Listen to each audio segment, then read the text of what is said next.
আজকে আমি মাছের মাথা দিয়ে মুগের ডাল বানাবো। সেই জন্য মাছের মাথাগুলোকে ভালো করে ধুয়ে নিয়েছি। তারপর কড়াইতে তেল দিয়ে মাছের মাথাগুলোকে ভেজে নিচ্ছি। পেঁয়াজ, রসুন, আদা বাটা, জিরে গুঁড়ো, লঙ্কা গুঁড়ো, হলুদ গুঁড়ো সব রেখে দিয়েছি। প্রথমেই কড়াইয়ের তেল গরম করে তেজপাতা আর জিরে ফোড়ন দিয়েছি। তারপর পেঁয়াজ দিয়েছি। পেঁয়াজটা একটু ভাজা ভাজা হয়ে এলে তারপর আমি রসুন দেব। রসুনটা দেওয়ার পর খানিকক্ষণ ভাজব।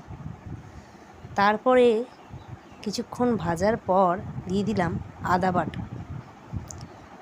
আদা বাটা দেওয়ার পর দিলাম জিরে গুঁড়ো।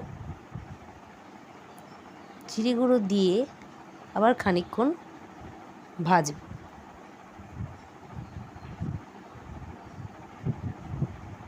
তারপর বন্ধুরা দেখতেই পাচ্ছ এখন আমি ভাজছি মশলাটাকে। তারপর হলুদ গুঁড়ো দিয়ে দিলাম, টমেটো কুচিয়ে দিয়ে দিলাম। টমেটোটাকে কিছুক্ষণ নাড়াচাড়া করার পর লঙ্কা দিলাম। তারপর নুন দিয়ে দেবো। তারপর চিনি দিলাম। তারপর মুগের ডালটা সিদ্ধ করা ছিল দিয়ে দিলাম। তারপর মুগের ডালের মধ্যে জল দিয়ে কিছুক্ষণ ফোটানোর পর ঘি দিয়ে ডালটাকে নামালাম।